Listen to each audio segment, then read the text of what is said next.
29 बोसोरारि बिटिआरनि सिङावनो जारिमिनारि श्री श्री महामाया स्नानघाट मन्दिराव मुलुग गोजोननि थाखाय शक्ति यज्ञ होनाया गोजोनै जोबलांबाय। नंगौ, कक्राझार जिल्ला पर्बतजरा महकुमानि सिङाव थानाय स्नानघाट मन्दिराव सानथामनि मेहेरगोनां हाबाफारिजों मागो पुर्णिमाजों लोब्बा लाखिनानै मुलुग गोजोननि थाखाय शक्ति यज्ञ होनाया गोजोनै जोबलांबाय। गुबुन गुबुन ओनसोलनिफ्राय इसोर सिबिनो फैनाय सुबुंनि होंगो दोंगो दैबाना बायदि थासारिखौ नुनो मोननाय जादों होननानै बिथां आफादगिरिया बिबुंथियाव मख'यो। लोगोसे बुंथिबावोदि पर्बतजरायाव गोबां मोदाय दावदायफोरनि जेरै सिलबान, दलंजरा मन्दिर, हाथिखेला गोबांथार हाग्रा गेजेर जायगाफोरावबो गिदिंथिंग्रा जिरायग्रा दं होनना मख'यो।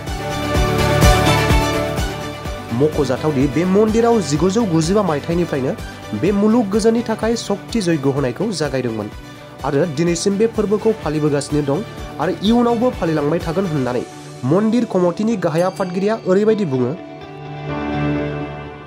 आच्छा, गिबियावनो दिनै नैबे महामाया स्नानघाट मन्दिरनि शक्ति यज्ञ अनुष्ठान, बोसोरारि शक्ति यज्ञ अनुष्ठाननि जोबथा सानखालि आं नोंथांमोननि चेनेलखौ बरायना लाबाय।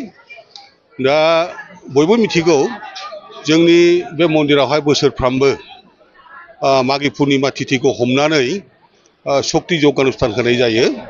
दिनैहाय बे शक्ति यज्ञ अनुष्ठानखौ जोबथा सान हिसाबै बाव खुंनाय जादों।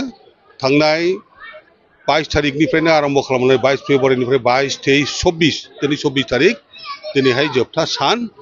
दा जों नुनो मोनदों बेहाय गुबुन गुबुन बोसोरनि बादिनो रायजो राजाफ्रा दाब दाब जायगानिफ्राय फैनानै जोंखौ मदद आरो हेफाजाब होफैदों आरो बे यज्ञथिलिखौ सुबुंनि अनजिमाजोंनो मोनसे दैबानानि महर लादों होननानै जों बुंनो हागोन।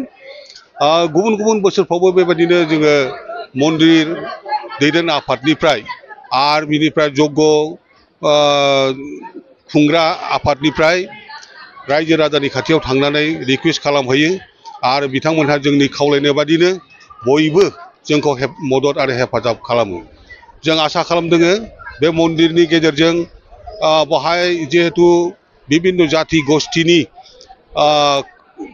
नुजाथिफैनायजों मोनसे खौसेथिनि दौलें बाहाय सोमजियो। बयबो खौसेथिनि दौलेंजों बोनजायो होननानै जों मिथिनो हायो।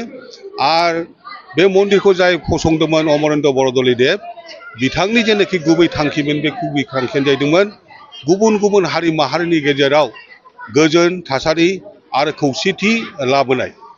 बेखौनो जोङो बिथांनि जेनाखि सान्थौ, बे सान्थौखौ सिगाङाव दोननानै दासिमबो एखे रोखोमनि परम्पराजों बे शक्ति यज्ञ अनुष्ठानखौ खुंफुंनाय जायो।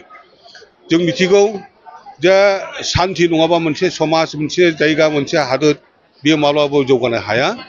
दा बेवहाय जाहाथे सुबुंफोरनि साननायाव गोथार गोसो सोमजिनायनि गेजेरजों रायजो राजानि गेजेराव जाहाथे अनलायनाय बिदा फंबायनि सोमोन्दो सोमजियो, बेखौ जोंबो कामना खालामो। आरो बे कामना खालामनायजों लोगोसेनो बोसोरफ्रामबो जोङो बे शक्ति यज्ञ अनुष्ठानखौ खुंनाय जायो। देग्लायहाय सुबुंनि अनजिमाया थांनाय साननै सिगां बारा जायाखै, बोथोराबो गाज्रिमोन। अबयसे दिनैहाय जों जेरखम नुनो मोन्दों लोब लोब रायजो राजाफ्रा फैनानै बेहाय बाहागो लाफैदों। आरो गाहायावहाय जोंनि बे मन्दिरनिनो माखासे हा बाहागो दङ, बेवहाय मोनसे फिसा मेला खुंनाय जादों। मेलानि जेनाखि नुथाय, बे नुथायाबो एसे साबजाथाव जादों। दा ओंखायनो देग्लायनि परिबेसा सम्पुर्ण भाबै जोङो गोजोन आरो खौसेथिखौ लाबोनो हादों होननानै साननाय जायो। आरो आसा खालामो गुबुन गुबुन बोसोरावबो फैगोन समफ्राव रायजो राजाफ्रा जोंखौ मदद आरो हेफाजाब होनानै थुलुंगा होगोन आरो रायजो राजानि गेजेराव मोनसे बिदा फंबायनि सोमोन्दो लाबोनायखौ जों नुनो मोनगोन आरो आं बेखिनिखौनो बुंनाय जाबाय। बाव मा हारिनि होननानै सोङोबाथ' हारिखौ साननानै बुंजोबनो हानाय नङा। मेइनलि जोंनि बे बग्रिबारि, बिलासिपारा, गौरीपुरनिफ्राय आदिकुरि, धुबुरी आरो बाहेरानि बेंगल थेंगलनिफ्रायबो फैयो। मेइनलि नैबे जायगाया जिहेतु जोंनि बिटिसि एलेकानि सिङाव गोग्लैनाय जायगा, बेवहाय जोंनि बर' मानसिफोरजों लोगोसे गोबां हारिनि रायजो राजाफ्राबो बाहागो लाफैयो मेनलि बेवहाय राजबंशीफ्राबो गोबां अनजिमानि दङ राजबंशी फंबाय बिदा फंबाय बिथांमोनहाबो मोजां बाहागो लायो बेनिफ्राय साख्ला साख्लि माखासे जोंनि परबतजराबो राभाफोरनि नुथायखौ जों मिथिगौ बयबो बिथांमोनहाबो फैयो आरो बेवहाय दङ बाङालि गोष्ठीनि माखासे गोबां सुबुं अनजिमा बिथांमोनहाबो गोख्रोङैनो बाहागो लायो माखासे बेबसायी गोष्ठीनि मानसि मारवाड़ी बिथांमोनहाबो जोंखौ मदद होयो दा बिथांमोननि हेफाजाबावनो सानसेनि जेनाखि रायजो राजाखौ जाहोनायनि बेबस्था बे बेबस्थाखौ जों मोननो हादोंमोन दा बिदिनो जाथिनि हिसाबखौ जों होनो हानाय नङा बाव बाङालि मारवाड़ी बिहारी नेपाली बर' गासिबो हारिनि मानसियानो बाहागो लाफैयो खारन बेवहाय जाथिनि खुनु फाराग गैया जाथिनि फाराग गैयाजासे